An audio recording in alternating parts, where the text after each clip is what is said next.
যতদিন পর্যন্ত আমরা হজ করতে পারছি না ততদিন পর্যন্ত আমরা কিছু আমলের মাধ্যমে হজ এবং উমরার সওয়াব লাভ করতে পারি।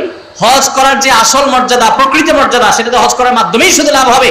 কিন্তু আমরা আজ এমন 5টি আমলের কথা জানবো, যেই 5টি আমল আমরা আমাদের নিজ জায়গায় বসে যদি করি, আল্লাহ রাব্বুল আলামিন এই আমলগুলোর বিনিময়ে হজ করে যে পরিমাণ সওয়াব আমি পেতাম, আমার অ্যাকাউন্টে, আমার আমলনামাতে ওই পরিমাণ সওয়াব আল্লাহ তাআলা লিখে দিবেন। তাহলে যারা হজ করতে পারছি না তারা হজ করার জন্য তো চেষ্টা করবই, তার পাশাপাশি এই আমলগুলো যদি করি, আমরা আশা করব আল্লাহর কাছে যে আল্লাহ তাআলা হাজী সাহেবদের হজের মাধ্যমে যে সওয়াব লাভ করেন, আল্লাহ তাআলা আমাকেও মাহরুম করবেন না, আমাকেও তাদের মতো সওয়াব দান করবেন। আমাদের দেশ থেকে হাজী সাহেবরা বাইতুল্লাহ হজের উদ্দেশ্যে রওনা হয়ে গেছে। সারা পৃথিবীর বিভিন্ন প্রান্ত থেকেই হাজী সাহেবরা মক্কা এখন সমবেত হচ্ছেন হজের উদ্দেশ্যে। হজের মৌসুম শুরু হয়ে গেছে। অনেক হাজী সাহেবরা ইতিমধ্যে মক্কায় পৌঁছে গেছেন, আবার অনেকে খুব শীঘ্রই ইনশাআল্লাহ মক্কায় পৌঁছে যাবেন।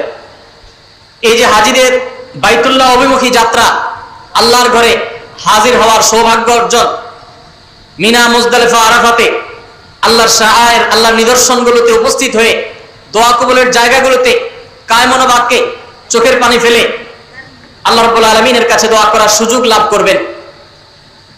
শত শত নবী রাসূলগণ যে পবিত্র ভূমি তাদের পদচারণায় মুখরিত হয়েছে, বহু নবী রাসূলগণ যেই জায়গায় হাজির হয়েছেন, উপস্থিত হয়েছেন, আরাফাতের ময়দানে একত্র হয়েছেন, বাইতুল্লাহর জিয়ারত করেছেন, তাওয়াফ করেছেন, যেই সাফা মারওয়া ইব্রাহিম আলাইহিস সালামের স্মৃতির সাক্ষী, ইসমাইল এবং হাজার আলাইহিসসালামের স্মৃতি বিজড়িত যেই সাফা মারওয়া, সেখানে যেতে কোন মুসলমানের মনে না চায়?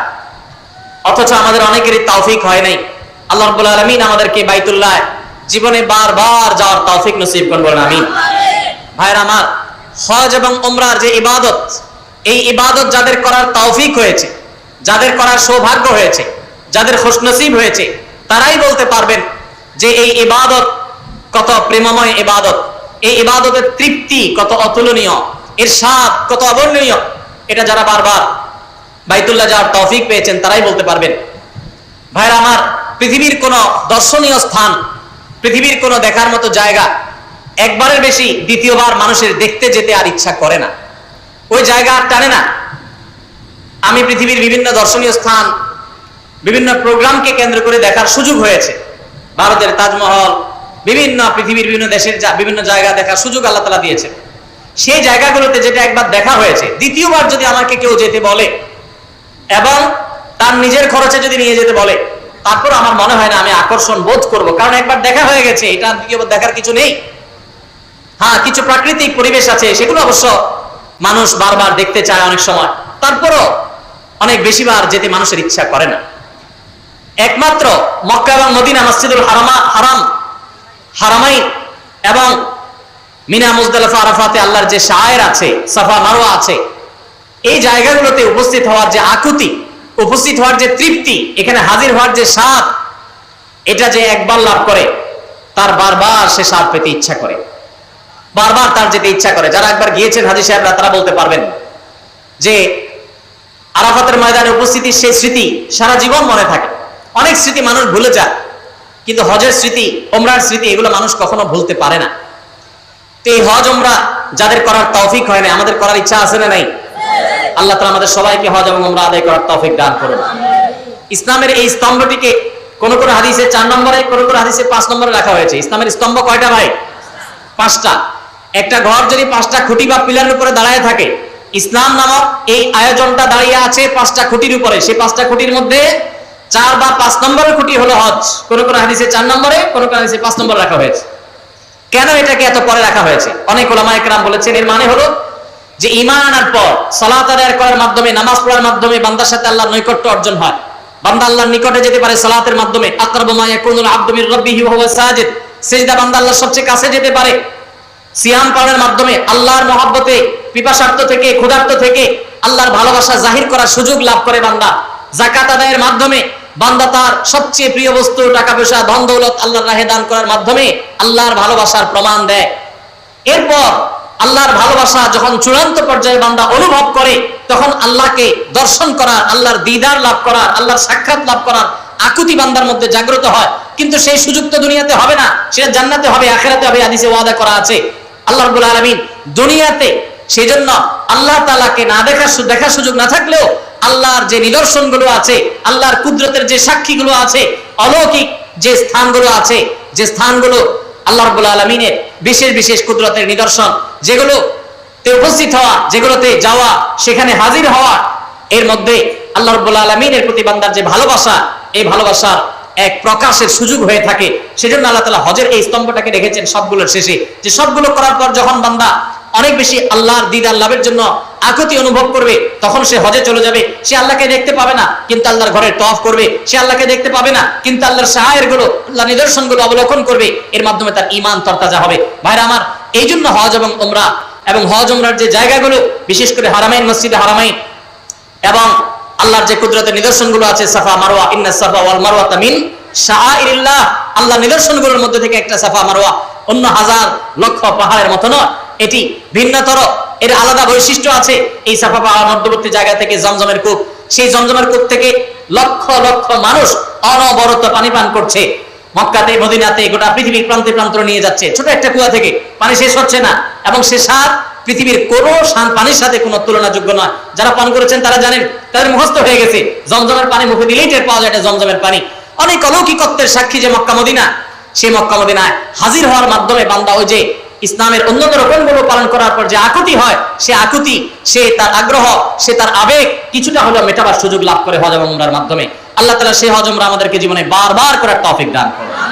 আমাদের দেশ সহ গোটা পৃথিবীর বিভিন্ন প্রান্ত থেকে যে সমস্ত আল্লাহর বান্দারা আল্লাহর ঘরে হাজিরা দিয়েছেন হজের জন্য, আল্লাহ রাব্বুল আলামিন তাদের সবাইকে মাবরুর হজ করে নিজ নিজ জায়গায়, নিজ নিজ পরিবারের কাছে নিরাপদে ফিরে যাওয়ার তৌফিক দান করুন। ভাইরা আমার, আমাদের জীবনে যাদের হজের আকুতি আছে, আমরা ইনশাআল্লাহ এখন থেকে হজের জন্য চেষ্টা শুরু করব। মনে রাখবেন, হজ করার জন্য আর্থিক সংগতি অবশ্যই প্রয়োজন, কিন্তু তার চাইতে বেশি প্রয়োজন হলো মনের আকুতি, মনের ব্যথা। কত মানুষ আছে তাদের অনেক টাকা আছে কিন্তু তারা হজ করার তৌফিক হয় না। আবার অনেক মানুষ আছে তাদের অনেক টাকা নাই কিন্তু হজের তৌফিক হয়েছে। আছে না নাই? বহু মানুষ আছে। এজন্য যারা এখনো হজ করতে পারি নাই, তারা আল্লাহর কাছে প্রতিনিয়ত মনের গভীর থেকে দোয়া করবো, আল্লাহ মৃত্যুর আগে একবার হলেও তোমার বাইতুল্লাহ এই দুই চোখকে সরাসরি দেখবা, তোমার বাইতুল্লাহর তওয়াফ করার, হাজিরা দেওয়ার সুযোগ দান করিও। দোয়া করবো তো ইনশাআল্লাহ। ইব্রাহিম আলাইহিস সালামকে আল্লাহ নির্দেশ করেছেন, ওয়াজিন ফিন নাসি বিল হজ, আপনি হজের ঘোষণা দেন মানুষকে, ইয়াতুকা রিজালান ওয়া আলা কুল্লি দামিরিন ইয়াতিনা মিন কুল্লি ফাজ্জিন আমিক, পৃথিবীর বিভিন্ন প্রান্ত থেকে মানুষ দলে দলে আসবে হজ করবার জন্য। ভাইরা আমার, সেই ঘোষণার জবাবে আমরা এখন বলি লাব্বাইক। উনি তখন রোল কল করেছেন, সেই রোল কলের জবাবে আমরা এখন বলি ইয়েস, প্রেজেন্ট, আমরা এখন বলি লাব্বাইক। তো এই প্রেমময় ইবাদত, এটি সম্পাদনের জন্য দিলের আকুতি লাগবে, ব্যথা লাগবে, দরদ লাগবে, চোখের পানি লাগবে, দোয়া লাগবে। এখন থেকে দোয়া শুরু করে দেন এবং সাধ্য অনুযায়ী টাকা জমাইতে শুরু করে দেন। চেষ্টা করা যাবে না ইনশাআল্লাহ? আল্লাহ তাআলা আমাদের সবাইকে তৌফিক দান করুন। যতদিন পর্যন্ত আমরা হজ করতে পারছি না, ততদিন পর্যন্ত আমরা কিছু আমলের মাধ্যমে হজ এবং উমরার সওয়াব লাভ করতে পারি। হজ করার যে আসল মর্যাদা, প্রকৃত মর্যাদা, সেটা তো হজ করার মাধ্যমেই শুধু লাভ হবে। কিন্তু আমরা আজ এমন 5টি আমলের কথা জানবো, যেই 5টি আমল আমরা আমাদের নিজ জায়গায় বসে যদি করি, আল্লাহ রাব্বুল আলামিন এই আমলগুলোর বিনিময়ে হজ করে যে পরিমাণ সওয়াব আমি পেতাম, আমার অ্যাকাউন্টে, আমার আমলনামাতে ওই পরিমাণ সওয়াব আল্লাহ তাআলা লিখে দিবেন। তাহলে যারা হজ করতে পারছি না, তারা হজ করার জন্য তো চেষ্টা করবই, তার পাশাপাশি এই আমলগুলো যদি করি, আমরা আশা করব আল্লাহর কাছে যে আল্লাহ তাআলা হাজী সাহেবদের হজের মাধ্যমে যে সওয়াব লাভ করেন, আল্লাহ তাআলা আমাকেও মাহরুম করবেন না, আমাকেও তাদের মতো সওয়াব দান করবেন। এরকম 5টি আমলের ভিতরে সর্বপ্রথম যে আমলের কথা বলবো সেটা হলো 5 ওয়াক্ত নামাজের পরে তাসবিহ পাঠ করা। সহিহ ইবনে হিব্বানের একটা হাদিস বর্ণিত হয়েছে, নবী করিম সাল্লাল্লাহু আলাইহি সাল্লামের কাছে এসে একবার দরিদ্র সাহাবীরা, গরীব এবং অভাবী সাহাবীরা অনুযোগ করলেন এবং তারা অনুযোগ করে বললেন, হে আল্লাহর রাসূল, ধনী সাহাবীরা তারা 5 ওয়াক্ত নামাজ পড়ে, রমজানে রোজা রাখে, আবার পাশাপাশি তাদের আর্থিক সচ্ছলতার কারণে দান সাদাকা করে, হজ করে, উমরা করে, জিহাদে আল্লাহর পথে টাকা ব্যয় করে, তারা বিভিন্ন ভাবে যে আর্থিক ইবাদত করে, আমরা তো গরীব এবং অভাবী হওয়ার কারণে এই সওয়াবগুলো পাই না। তাহলে আমরা তো পিছিয়ে পড়তেছি, আমরা কিভাবে তাদেরকে ধরতে পারি? সাহাবীদের কম্পিটিশন ছিল আমলের কম্পিটিশন। তারা আমাদের মতো দুনিয়াদারিতার কম্পিটিশন করতেন না, তাদের প্রতিযোগিতা ছিল কে কত বেশি নেক আমল করে জান্নাতের দিকে অগ্রসর হবে। তো সাহাবীদের এই কথা শুনে প্রিয় নবী সাল্লাল্লাহু আলাইহি সাল্লাম তাদেরকে এই আমলটা শিক্ষা দিয়েছেন এবং বলেছেন যে ব্যক্তি 5 ওয়াক্ত নামাজের পর 33 বার সুবহানাল্লাহ, 33 বার আলহামদুলিল্লাহ এবং 33 বার আল্লাহু আকবার পড়বে, আল্লাহ রাব্বুল আলামিন ওই ব্যক্তিকে, হজকারী ব্যক্তিরা হজ করে যে সওয়াব লাভ করেন, আল্লাহ তাআলা এই ব্যক্তিকে সেরকম সওয়াব দান করবেন। ধনী সাহাবীরা আর্থিক ইবাদত করে যে সওয়াব লাভ করেন, আল্লাহ তাআলা এই 5 ওয়াক্ত নামাজের পরে এই তাসবিহ পাঠকারীদেরকে একই রকম সওয়াব দান করবেন। ভাইরা আমার, আবার বলছি, এর মানে এই নয় যে হজ করার যে মর্যাদা আছে হুবহু সেই মর্যাদা সব দিক থেকে শতভাগ সেই রকমই আপনি আল্লাহ তাআলার কাছে মর্যাদা লাভ করবেন এই আমলের মাধ্যমে, ব্যাপারটা তা নয়। তবে হজ করে যে পরিমাণ সওয়াব পাবেন, বিনিময় পাবেন, আল্লাহ আপনাকে সেই পরিমাণ বিনিময় দান করবেন। তাহলে একটি আমল আমরা পেলাম, সেটা হলো প্রত্যেক ফরজ নামাজের পর, 5 ওয়াক্ত ফরজ নামাজের পরে তাসবিহ পাঠ করা, সুবহানাল্লাহ, আলহামদুলিল্লাহ, আল্লাহু আকবার। কোন কোন বর্ণনায় সুবহানাল্লাহ এবং আলহামদুলিল্লাহ 33 এবং আল্লাহু আকবার 34 বারও বর্ণিত হয়েছে। সেটা আমরা অনেকে করি, আমলটা আমাদের সমাজে প্রচলিত আছে, এটা করলেও হবে ইনশাআল্লাহ। 33 বার সুবহানাল্লাহ, 33 বার আলহামদুলিল্লাহ এবং 34 বার আল্লাহু আকবার। দ্বিতীয় আমল, যে আমল আমাদেরকে হজের সওয়াব এনে দিবে ইনশাআল্লাহ, উমরার সওয়াব এনে দিবে, সেটি হলো সকালে ফজরের নামাজ জামাতের সাথে পড়ার পর যদি কেউ বসে বসে আল্লাহর জিকিরে মাশগুল থাকে, ফজরের নামাজ জামাতের সাথে পড়লেন, মা বোনরা আপন জায়গায় পড়লেন, পড়ার পর জিকির আজকার করলেন বসে বসে, এরপর সূর্য উদয় হলো, সূর্যোদয়ের 15-20 মিনিট পর, নিষিদ্ধ সময় পার হওয়ার পর যে ব্যক্তি দাঁড়িয়ে 2 রাকাত নামাজ পড়বে, এশাকের নামাজ, আল্লাহ রাব্বুল আলামিন ওই ব্যক্তিকে একটি পূর্ণাঙ্গ হজ এবং উমরার সওয়াব দান করবে। তাহলে সকালে এশাকের নামাজ পড়ার মাধ্যমে হজের সওয়াব লাভ করা, এটা তো আমরা চেষ্টা করতে পারি, কি বলেন? আল্লাহ তাআলা আমাদেরকে তৌফিক দান করেন। 3 নম্বর যে আমলের মাধ্যমে আমরা হজের সওয়াব পেতে পারি, সেটা হলো দ্বীনি জ্ঞান অর্জন করার জন্য বা দ্বীন শেখাবার উদ্দেশ্যে যদি কেউ মসজিদে যায়, দুনিয়াবি উদ্দেশ্যে না, টাকার উদ্দেশ্যে না, আল্লাহর সন্তুষ্টি লাভের জন্য মসজিদে গেছে, উদ্দেশ্য মানুষকে দ্বীন শিখাবে, কোরআন শিখাবে, অথবা কোরআন নিজে শিখবে, এই কোরআনের জ্ঞান, হাদিসের জ্ঞান, ইসলামের জ্ঞান অর্জন করার জন্য যদি কেউ মসজিদে যায়, এই যাওয়ার কারণে আল্লাহ রাব্বুল আলামিন তাকে ইহরামকারী, হজ আদায়কারী ব্যক্তির সমপরিমাণ সওয়াব দান করবেন। তাহলে 3টা আমল পেলাম। 3 নম্বর আমল হলো যে যদি কেউ মসজিদে জ্ঞান অর্জন করার জন্য যায়, কোরআন হাদিসের ইলম অর্জন করার জন্য যায়, তারপরে শরীফ এই সম্পর্কে হাদিসে বর্ণিত হয়েছে, নবী সাল্লাল্লাহু আলাইহি ওয়াসাল্লাম বলেছেন, মান গাদা ইলাল মসজিদি লা ইউরিদু ইল্লা আন ইয়াতাআল্লামাহু খায়রা ইল্লা আন ইয়াতাআল্লামা খায়রান আও ইউআল্লিমাহু। কোন ব্যক্তি যদি মসজিদে যায় কোরআন হাদিসের কোন জ্ঞান অর্জন করবার জন্য বা জ্ঞান দেওয়ার জন্য, শিক্ষকতা করবার জন্য, কানা লাহু কাআজরি হাজ্জিন তাম্মান হাজ্জাতুহু, তাহলে আল্লাহ তাআলা তাকে এমন একটা হজের সওয়াব দিবেন যে হজটা পরিপূর্ণ হজ, সুবহানাল্লাহ, অপূর্ণ না, পরিপূর্ণ হজের সওয়াব দান করবেন। তাহলে মসজিদে শুধুমাত্র বাচ্চারা মাত্তবে যায় এটাই যথেষ্ট নয়, মসজিদে ওলামায়ে কেরাম, ইমাম সাহেবগণ বিভিন্ন বয়সের মানুষের জন্য বিভিন্ন ধরনের দ্বীন শিক্ষামূলক আয়োজন রাখবেন, আমরা সেগুলোতে শামিল হওয়ার জন্য যাব, এর মাধ্যমে হজের সওয়াব পাওয়া যাবে ইনশাআল্লাহ। 4 নম্বর, মসজিদে কেউ 5 ওয়াক্ত নামাজের জন্য যখন বের হবে, 5 ওয়াক্ত নামাজ পড়ার জন্য বের হলে, আল্লাহকে সন্তুষ্ট করার জন্য 5 ওয়াক্ত নামাজের উদ্দেশ্যে মসজিদে বের হওয়াটাও মানুষকে হজের সওয়াব এনে দেয়। এই সম্পর্কে নবী সাল্লাল্লাহু আলাইহি ওয়াসাল্লামের হাদিস বর্ণিত হয়েছে যে এই ব্যক্তিকে আল্লাহ রাব্বুল আলামিন আজরুহু কাজরিল হাজ্জিল মুহরিম, ইহরাম পরিহিত হজ আদায়কারী হাজী সাহেবের মতো বিনিময় আল্লাহ তাআলা মসজিদে নামাজের উদ্দেশ্যে, ফরজ নামাজের উদ্দেশ্যে যারা যায় তাদেরকে দান করেন।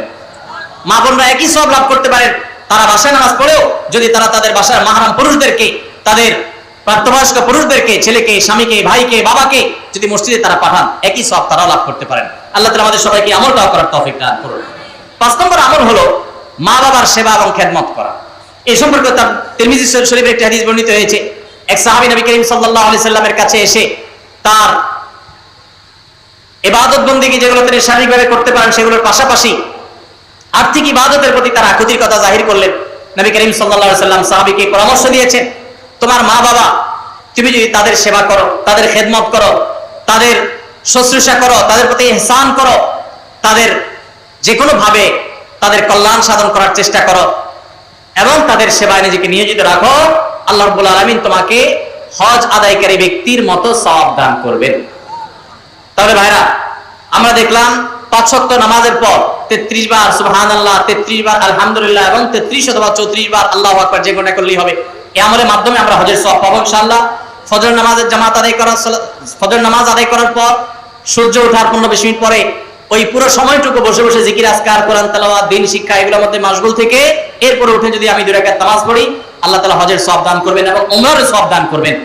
আর 3 নম্বর হলো মসজিদে যদি কেউ দ্বীন শিক্ষার জন্য বা দ্বীন শিখাবার জন্য যায়, তাহলে এই যাওয়ার কারণে শুধুমাত্র আল্লাহ রাব্বুল আলামিন ওই ব্যক্তিকে পূর্ণাঙ্গ হজের সওয়াব দান করবেন।